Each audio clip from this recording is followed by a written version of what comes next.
Good morning, everyone. My name is Dipesh Deshmukh, and I represent IBG. IBG is India Business Group. We are a chamber of commerce, and we have a lot of members from all sectors, all walks of life. And IBG's whole purpose is to um, help members with a lot of things, whether connects, helping getting business, getting international connects. Our founder is Mr. Vikash Vittar Sen. He is CMD of Nazara Technologies, and he's also honorary Counsel General of Mali. So he's well connected with the consular community, and he helps our members tirelessly. Guys, I request people to keep your videos off. Only the speakers will keep their videos on. All right. So that's a request, and I'll be putting everyone on mute now. All right. Also, we have two important people in IBG, Girish and Siddhi. They help all our members a lot, and thank you, Girish and Siddhi, for everything that you do. We also have Gaurav Gupte, who helps us with all the social media, online promotions and stuff like that. So thank you so much, Gaurav. And we have our CEO, Ms. Priya Pansare. Priya, can you please say hi to people? Good morning, everyone. And good morning to Mr. Batra. We are all very, very excited to listening to you today. So I'm not going to take much of your time. Let's just begin. I'm quite curious to know the entire story. Please go ahead, Dipesh. All right. Thank you so much, Priya. Guys, before I invite Dr. Batra to speak, 2-3 requests. One, I request everyone to keep your videos on off. Second, I have already muted everyone, so everyone will remain on mute. If you have any questions, kindly type them in the chat box below. So at the end, we'll have a Q&A round, and I will ask those questions to Dr. Batra. All right. And lastly, if you are not an IBG member and if you're attending this session, kindly write your name, mobile number, and email address in the chat box. So we will be able to give you more details of the future events. All right, guys. So I'm absolutely excited and happy and proud to make this introduction. Dr. Batra's, I mean, the name is absolutely synonymous to homeopathy. Who doesn't know or have heard of this brand name? So the man behind this brand name is Dr. Mukesh Batra, who is of an international repute. He is pioneer entrepreneur who has revolutionized homeopathy in the last 40 years. So he has immense experience behind him. He has the largest homeopath clinics till date, aesthetic centers, health and wellness products, several things. And they are spread all over the world. In fact, he has over 228 state-of-the-art homeopath clinics across 123 cities in India, and then as well in UK, Bangladesh, Bahrain, and UAE. And they treat over 15 lakh patients a year, which is amazing. He also has a positive health foundation, which provides free homeopathy treatment to over 20,000 patients through free clinics all across the 123 cities. And he also helps animal welfare shelters, orphanages, and old age homes. So that's, I mean, a lot of good work that I can see going behind the scenes. And I'm sure a lot of people don't know about these things. He has received several awards, national as well as international. If I start reading those awards, I'll take half of the webinar. So I'm going to talk about only one award. Dr. Batra has received or has got the honor of Padma Shri for medicine in homeopath in 2012 from the President of India, which is an absolute honor. So having, I mean, a 2-3 page introduction, what I've done is I've just picked a few points, but I'm absolutely excited and amazed to have you with us, Dr. Batra. A big welcome to you, and I would like you to say a few words before we start our session. Thank you very much, Dipesh. It's really an honor and a privilege to be here among all your IBG members.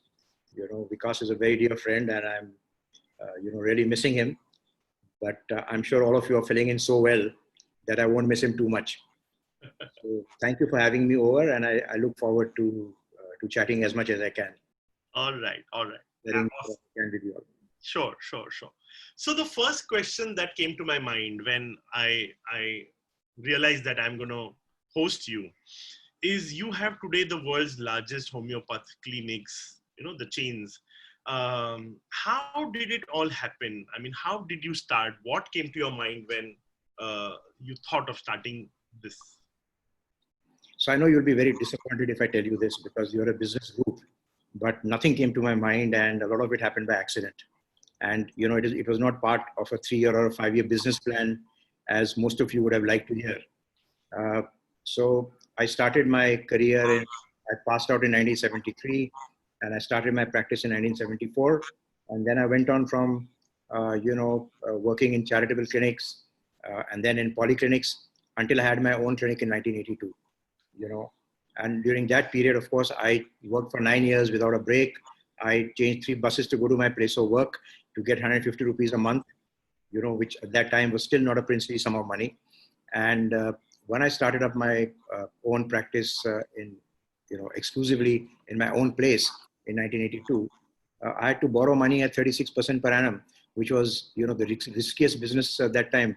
It was only Bollywood and Dr. Batra, which kind of commanded that kind of premium because, people didn't consider medicine to be an industry.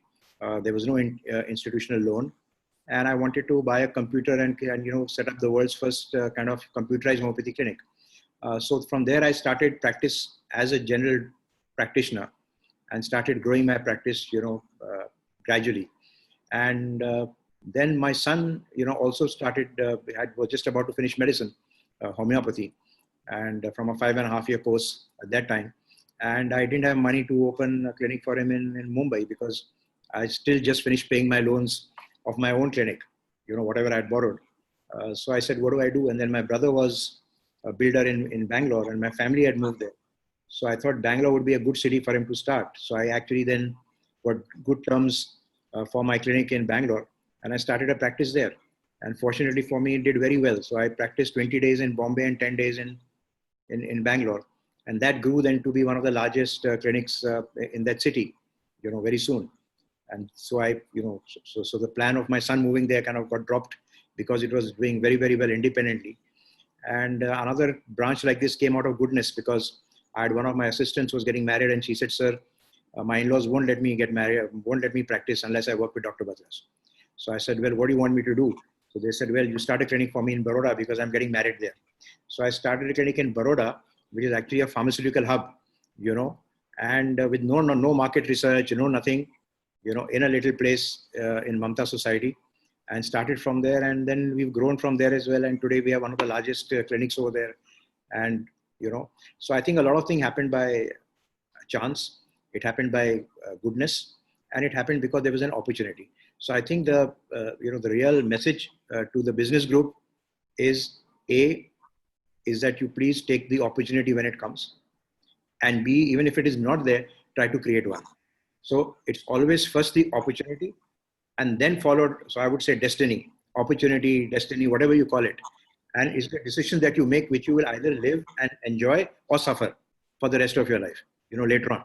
So I think the right decision making at the right time, and then hard work, because nothing succeeds without hard work.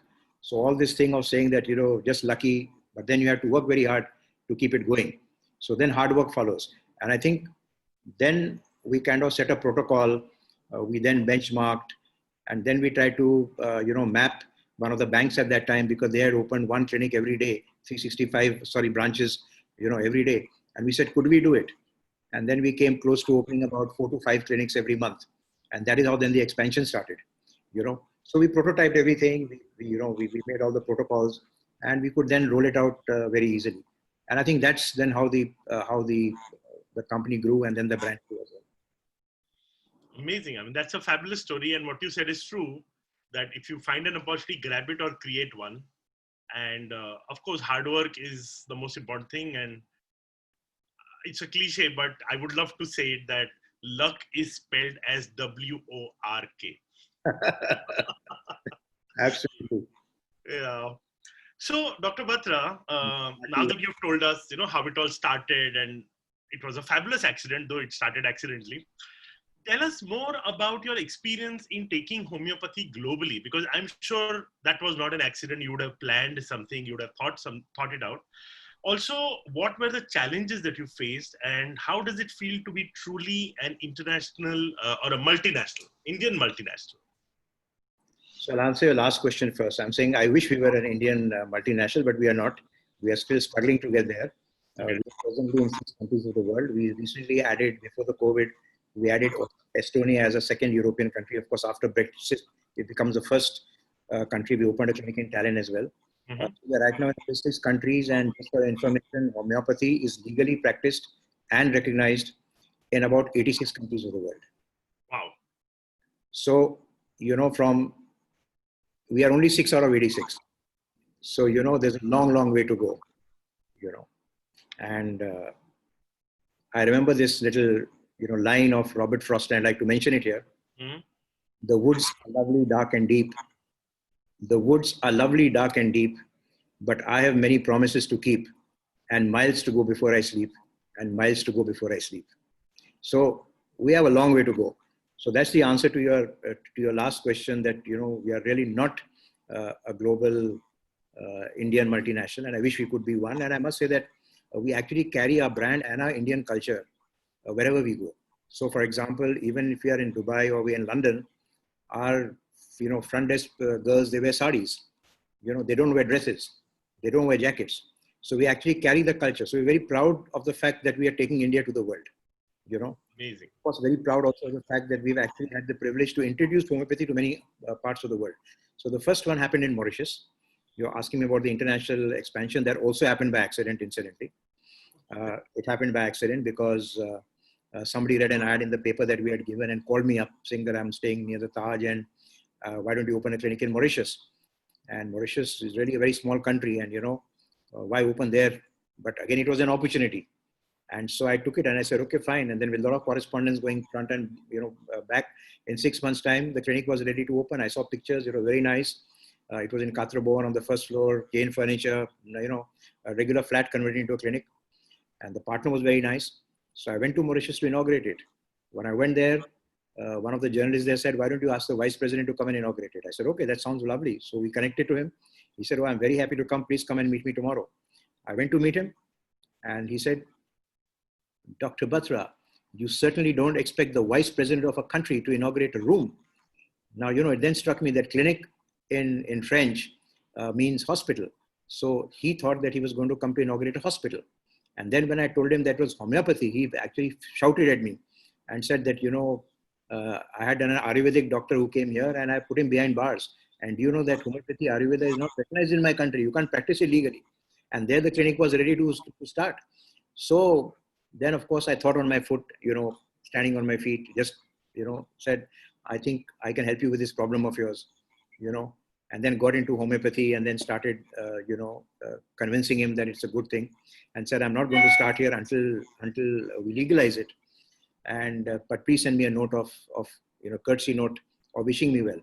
And so I went to the media the next day and I said, yes, we will start the clinic. This is the clinic, but we'll start it only when the government gives us the permission. Now that then took 6 months of going up and down, traveling from Bombay to Mauritius, sitting outside, the health officials and so on and so forth, until we finally.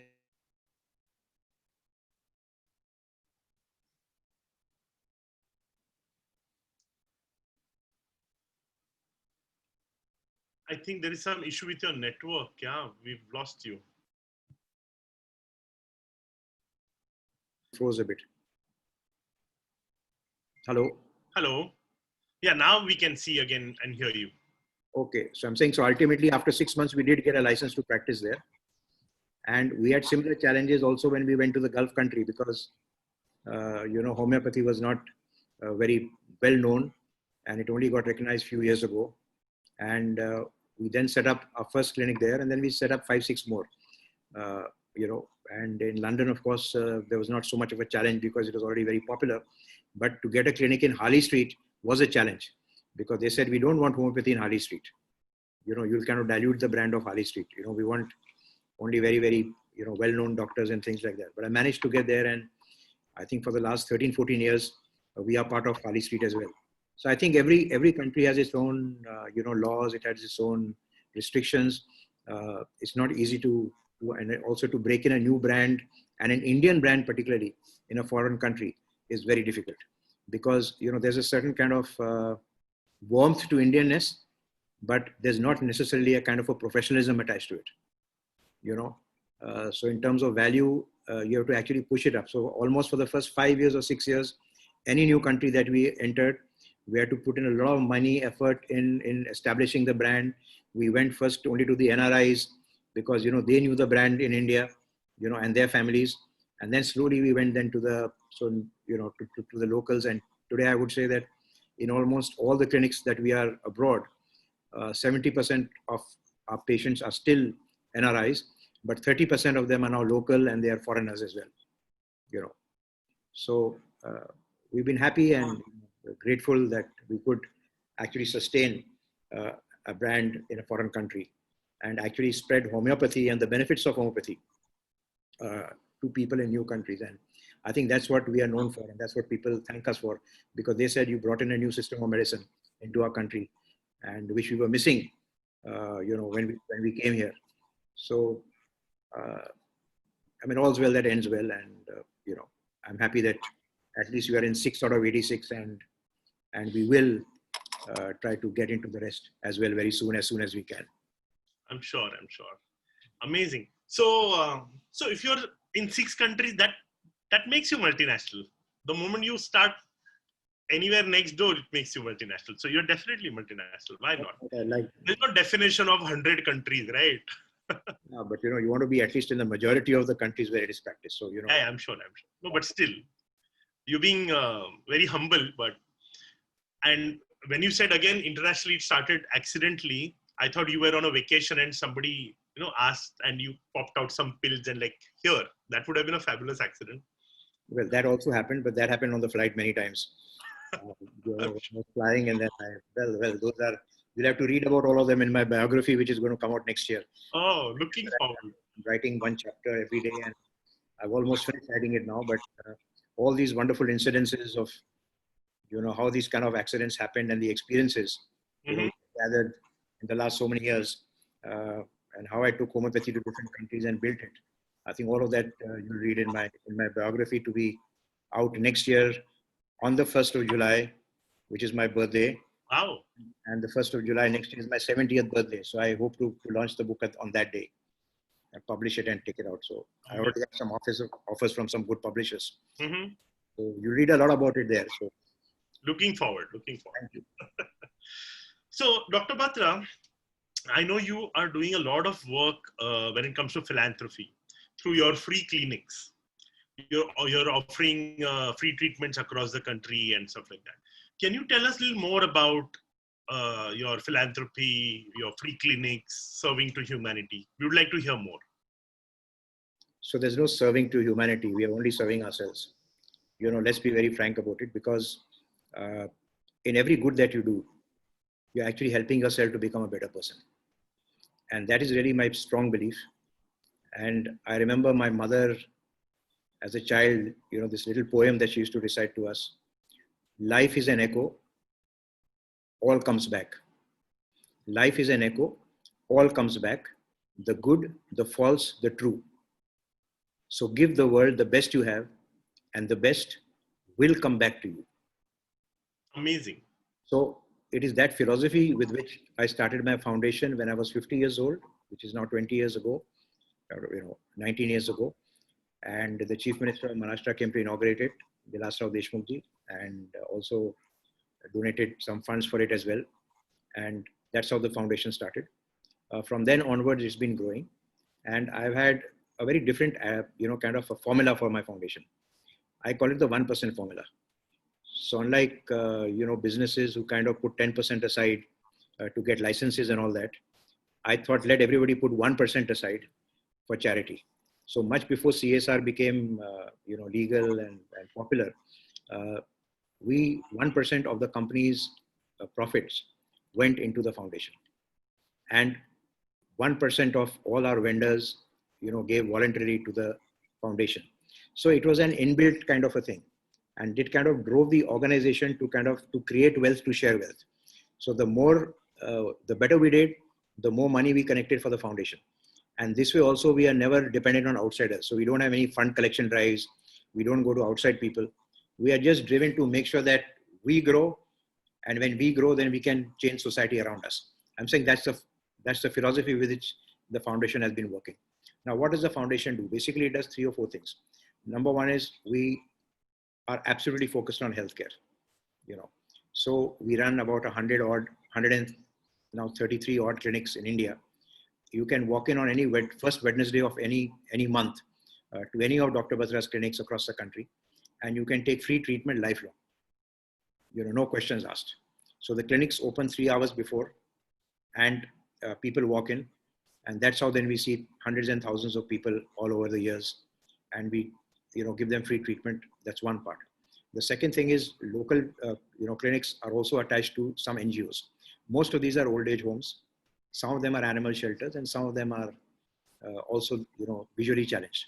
So you will see that, for example, this is again a selfish thing, because we find that in medicine as doctors, we see so much of pain and suffering that we become insensitive. So to keep the sensitivity alive, it is very important that doctors actually go and see the real world outside. You sit in an air conditioned cabin, and when I started my company, I had young doctors. My average age was 23 years. I picked them up, I trained them, and and then got them to grow with me. Now today, they are with me for 25 years. The average age is 45 years old. But as a young doctor, you find a line of people. Some of them are VIPs, film stars, sitting outside, and you then think, oh my God, I'm such an important person. And you don't realize that these people are not coming for me. They are coming because of the brand, and they are coming really because they want to be helped, So a good thing to do is to get these guys out of their comfort zone and to make them visit these NGOs and see how people are living and reach out to their lives, And I must say that for all this work, we don't compensate them in terms of attendance. We don't pay them any extra money. It all comes voluntary from them, So you then build an organization which is caring. So you then have an organization which cures, but also cares, and takes pride in doing so. And it goes right down to the last person, So this is one part of the thing that we did. The other part that we do also in the foundation is we are now attached to about 10 top colleges with the top universities, homeopathy colleges. Mm-hmm. And we have a Dr. Mukesh Batra scholarship over there. So we have 3, merit students and 3 disadvantaged students, And we are very proud of the fact that, somewhere somebody was an auto rickshaws daughter and she got funds from the foundation and she became a doctor, and so on and so forth. Somebody had, Girvid mortgaged the family jewels. Somebody in Jaipur had mortgaged the land, agricultural land, so that my son will become a doctor, And because of the foundation, these families were able to become debt free, and then take pride in their son becoming or their daughter becoming a doctor. So these are all some very happy kind of, results, which is why I'm saying that, you reach out to people, but ultimately it's your own happiness, and the happier you feel, the more you attract positivity, and the more positive you are, the better your business results become. So, which is why I said it's all selfish, I mean, the more you give, the more you get, So I think that's the philosophy of the foundation, and that's how the foundation has grown over the last so many years. And then, of course, we have certain events. I also use my personal talents to whatever I can do for charity. So I do photography. I was commissioned by the Western Australian government last year to do a photo shoot for them, and I did that for the Australian bushfires. But otherwise, I do it for the blind, for the visually challenged every year. I've had more than 51 exhibitions. And I sing for charity once a year. I sing old songs for an old age home. It's wonderful to see the zest of life that these people have. 83-year-old women coming and dancing on the aisles to all these numbers. And I think they have a better zest for living as compared to what we have at age 40 and 50. So all of these are life's lessons to learn. And I think it's not a charity or some goodwill that you're doing. Like I said, when you do something good, you're actually helping yourself. And therefore, I do believe that all of us should use whatever little talent that we have, to outreach to people. Thank you so much. That was so profound, and that was a lesson for all of us. And yes, I've heard a lot about your singing talent, and one of the people actually has even typed here, Dr. Batra is a fabulous singer too. So, I will hum two lines for you at the end. I will ask for it. No, I will only hum two lines for you at the Okay. end. Just All to right. so. All right. So the next question is like the question of the hour. Can homeopathy be used in epidemics? How does homeopathy help in COVID-19? So let me divide this into two parts. First of all, can homeopathy help in epidemics? Now, let me tell you a very, very definitive yes. History has shown that through the last so many years, homeopathy has been very successful in treating epidemics. Let me give you some examples, because people, tend to believe homeopathy is slow, and things like that. It takes time, and therefore, would it help me if I had a problem? And something like an epidemic, how would it help me? But there are a lot of incidences which have been actually proven, recorded, which have shown how it helps. So let me start with every epidemic that you see in the last 200 years. Homeopathy has been used. Please remember that this was the pre-antibiotic area.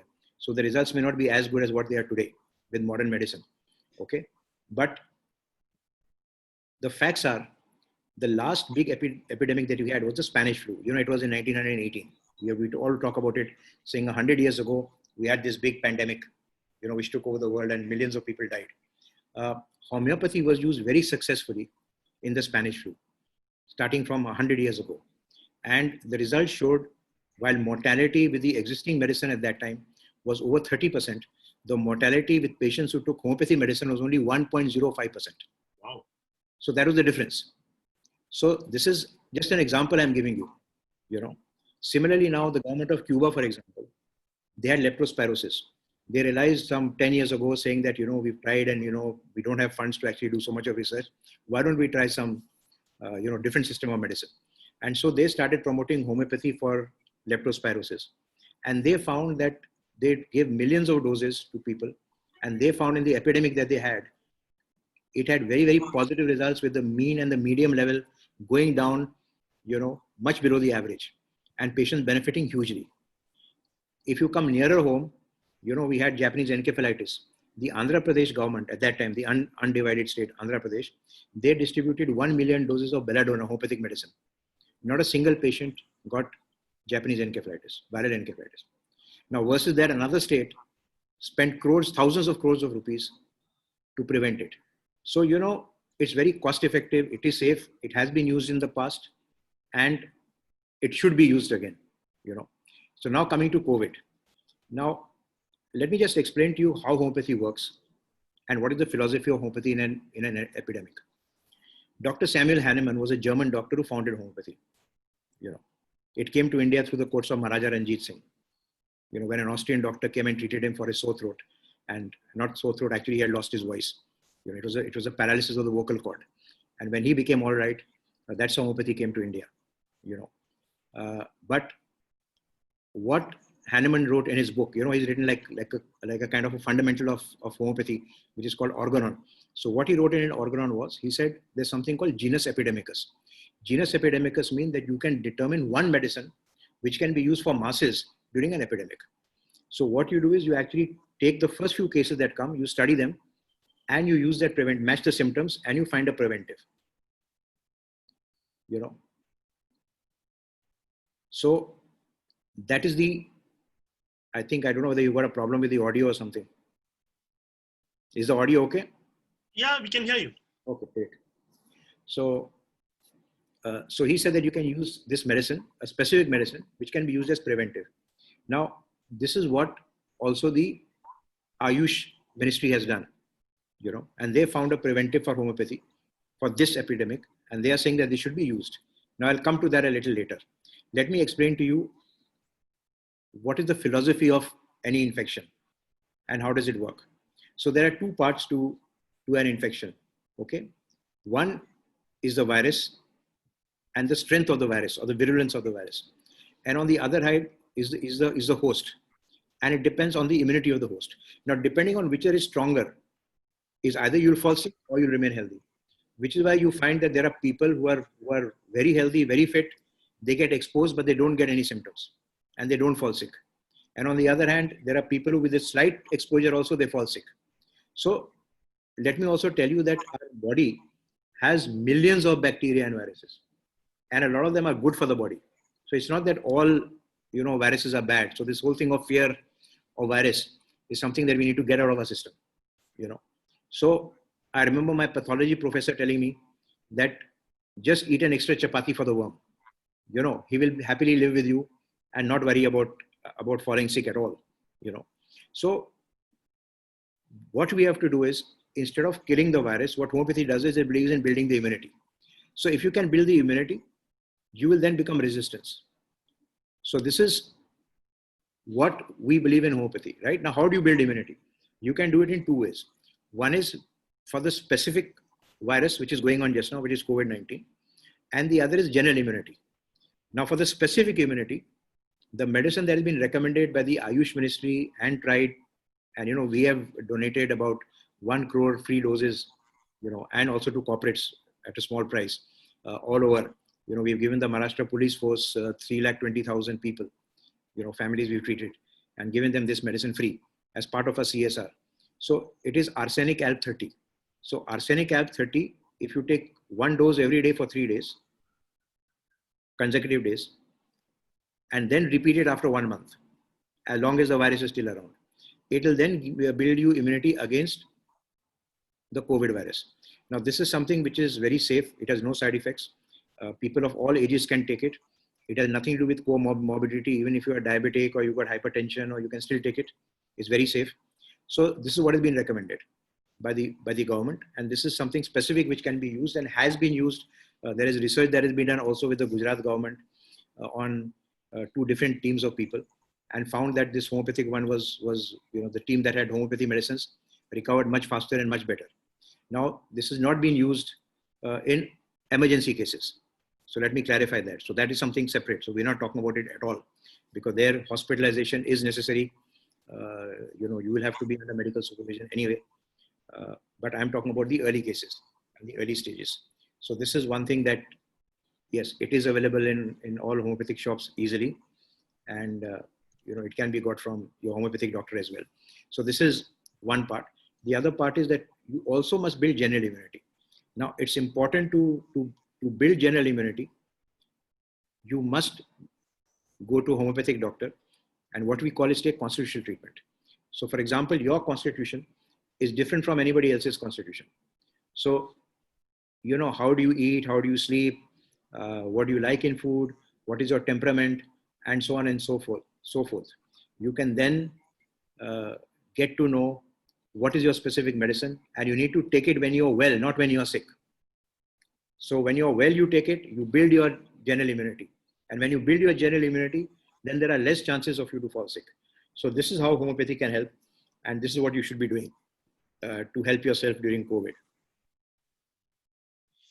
All right, very interesting. So I'm also taking the same medicine. So 3 days in a row and once every month, that's enough? You don't have to take it weekly or more?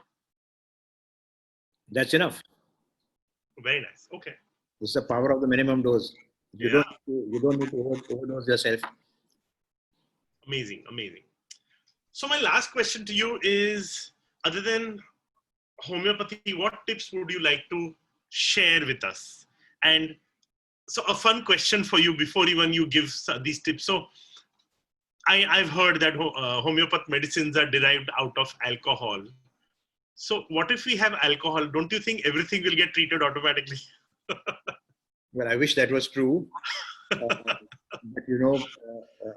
in homeopathy, you use alcohol. You also can do it in distilled water, and that's not the only medium. Mine was a joke. Yeah. No, it's okay. But I'm saying, if that was true, I'm saying then everybody would be distilled and everybody would be prevented. Yeah. And we could just say cheers to the meeting instead of actually having a doctor talk about it. So, you could find answers. Yeah, if that worked, I would have started Dr. Dipesh's clinic. On the contrary, the other way around. I'm saying, the other way around it is. It is now alcoholic, companies have now turned to making sanitizers. Yeah. So now you don't get alcohol. Now you get sanitizers to rub your hands with it. So anyway, so coming back to your question, really, it's very important, of course, to follow all the hygienic measures. So whatever everybody knows, I'm not going to repeat them, but washing your hands, keeping safe distances. Again, understand that social distancing is actually physical distancing. It doesn't mean that you have to withdraw yourself, sit by yourself. It's not social distancing. It should be physical distancing. So all those things you have to keep. Prevention, don't go out in crowds. All that is common. A few things I like to mention besides that, and some of them which people don't actually take so seriously, because these are all known, they are promoted by the government. But what else can you do? The first thing that I want to talk about is sleep. When I was doing research for my last book, which I published last year with Ashwin Sanghi, 13 Steps to Bloody Good Health. It has nothing to do with homeopathy. It's a general book on health and fitness. One of the researches that I did, I found that 93% of people in India are sleep deprived. Now, if you're sleep deprived, and if you're going to take even in the night when you look at your mobile phone or you look at your iPads, and you're getting blue light, melatonin is getting killed, which is good for sleep. So your sleep patterns are getting lost. And now in the lockdown, even more so, because you can get up late. There's no kind of rhythm, body's rhythm that you're following. Now, every time when this body's rhythm is, also it happened with us as frequent flyers, So every time this body's rhythm is disturbed and sleep is disturbed, your immunity goes down. So you need to make sure that you get the rhythm back. So this is one thing that you should remember. The second thing is food. They say food is medicine. It is very true. So when you're in lockdown or when you're at home or whatever it is, you tend to either overeat or not eat at all. So all these kinds of fat diets, because you think I'm at home, I can now try everything else, but have a balanced diet is very important. Third thing is exercise. You must walk. I'm saying even though I'm within my house for 3.5 months, but I make sure that I walk 7 to 10 kilometers every day in my house, just up and down. So I think you make sure that you do some kind of exercise. They say now that sitting is the new smoking, and as many people die from sitting now as from smoking. So you need to get up every 20 minutes. Now we can't do that because we are on a webinar with you, but normally, yes, after every 20 minutes, you like to get up, take a walk and come and sit down again. I think these are few tips which will actually help you to build your immunity as well. The other thing, of course, that I like to talk about is stress. Now, this is very, very important. It's very important that at a time like this, when there's so much panic around, when there's so many things happening, which are not very happy, how do you keep a happy state of mind? And I think you must really find a way how to do it by keeping yourself positively occupied, and not look at negative and bad thoughts. Don't watch television before you go to sleep. Not the last thing at night, not the news anyway, because, bad news is good news in that sense. So, we got to make sure that our minds are uncluttered. And if I give you some examples, for example, there's been so much of anxiety. Depression in America has gone up from 16% to 34%. So it's like almost half doubled during lockdown. Similarly, there is, according to the Indian Psychology Association, there has been a 20% increase in fear in people who are living at home, worried about what will happen to me, especially the old people. So I think it's very important that you actually, keep your mind also clean and positive. Last thing that I would say here is that the lesson I've learned from this, COVID, is that health is a personal thing. And you cannot expect anybody else, whether a doctor or an institution, to take care of you. You have to take care of yourself. I'm saying it could never have been more prominent, because people who are fit and strong are surviving, and people who are weak and sick are going to pass again. So, pass away. So I think it's very important that we start looking after ourselves. And this is a long-term thing. This is something which we have to do throughout the year, not in the times of crisis. So I think, giving more attention to yourself, giving more attention to your health, rather than giving it to your business, it's very important, because if you are not there, then nothing is there. So, jaan hai to jahan hai. Absolutely. I think first you should, if we are through, then I would like to close with two lines of a wish that I have for my grandson. And And so, this is Kishore Kumar कहते हैं, and I remember that this is my wish for all of us. आ चल के तुझे मैं लेके चलूं एक ऐसे गगन के तले जहां गम भी न हो आंसू भी न हो बस प्यार ही प्यार पले एक ऐसे गगन के तले एक ऐसे गगन के तले एक ऐसे गगन के तले and this too shall pass. That was lovely. That was absolutely lovely. Doctor, can we take a few questions? We have little time on hand. Sure, of course. So somebody is asking, what is the difference between homeopathy and electro-homeopathy? So electro-homeopathy is not actually a legal form of homeopathy, even though in some states it has been recognized. Okay. It is like a, like an advancement, I won't say advancement, but like a sub-branch of homeopathy. Some people discovered that that is also one way to treat, but when we talk about homeopathy in India particularly, and even all over the world, we really talk about classical homeopathy, which is what Dr. Hahnemann founded. And electro-homeopathy is not really even legal. And also the kind of education, because some of the colleges have sprouted up, which are electro-homeopathy colleges. They don't have a 5.5-year degree course. It's like a shortcut to, it's not really recognized, is what I like to say. So don't get confused. I mean, stick to homeopathy. All right. Which is legalized, which is a 5.5-year medical course. And let me also tell you that it takes almost 10 years to become a homeopath. Okay. People don't know. So you study for 5.5 years, medicine, surgery, gynec, all of that, and anatomy, physiology, pathology. And then after you do that, you then do 3 years of MD. So you can super specialize in either psychiatry or in psychology or in pediatrics or in medicine. So that takes another 3 years. And then we have an academy, and we have among the few public-private partnerships where there's a fellowship course in dermatology, which is 1 year for MD doctors. So it then goes on almost to 10 years by the time you really are ready to practice. Yeah. So compared to that, electro-homeopathy may be just a 6 months course somewhere. Okay. So don't fall for it. All right. Doctor, many are asking for the exact name of the medicine and the dosage to be typed. So I have typed arsenic, ARSENIC, album 30, is it? Correct. Album 30. 30C you can add, 30C. 30C. Yeah. Correct. And you take Correct. 3 days. And you take 5 pills, 4 to 5 pills. 4 to 5 pills thrice, 3 days in a row. 4 to 5 pills. Correct. Once a day for 3 days in a row. Once a day. 4 to 5 pills. Once a day for 3 days in a row every month. Keeping half an hour gap. Half an hour gap between food, away from food. All right, half an hour gap. But that's how homeopathic medicine is supposed to be taken anyway, right? True. Absolutely. Amazing. Thank you so much. So now I will send you my professional bill. Yeah, we'll divide amongst everyone. Just joking. Because you joked on alcohol, I thought I'll joke on this as well. Yeah, of course.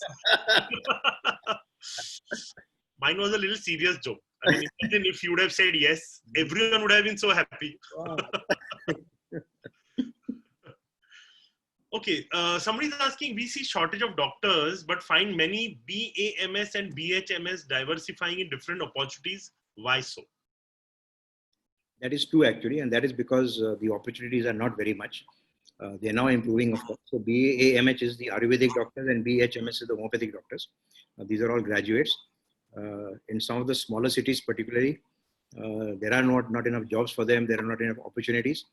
And so they migrate to bigger cities, and then they take up jobs in hospitals. And I would I mean, a lot of them are actually manning ICUs as well Mm-hmm. as doctors because they are medically trained. So really this is because of a lack of opportunity. Sad. It is true. But as you said, everyone can create opportunities if they don't find one, right? I'm saying we kind of employ like more than 400 doctors in our company. So I'm saying there are opportunities, and they're very well paid. It's a good career opportunity. Even the government, takes them well, and so that is. I mean, there are opportunities, but they're not as many as because almost 15,000 doctors, homeopaths pass out every year. And there are more than 130 colleges all over India. Right. So there are a lot of freshers coming out, and then so to create those opportunities, it's not so easy. All right.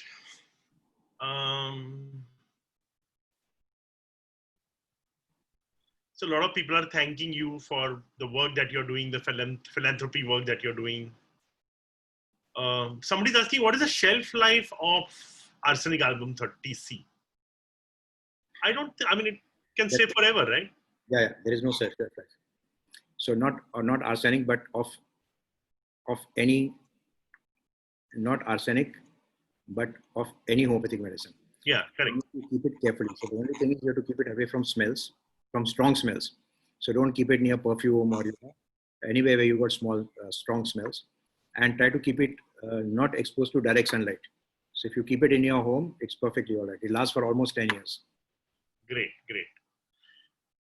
We have a comment from Dr. Rakesh Gupta. He says, Dr. Rakesh Gupta here, professor from CMPH College. Sir, your scholarship is really motivating to our students. So that's a great thing. Thank you so much. That is my alma mater. That's my old college.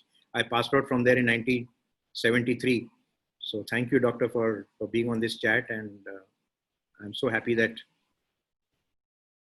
that it's of some inspiration to your doctors there. Somebody has made a comment, Dr. Batra is a beautiful singer. Ek song to banta hai. That was the last one. All right.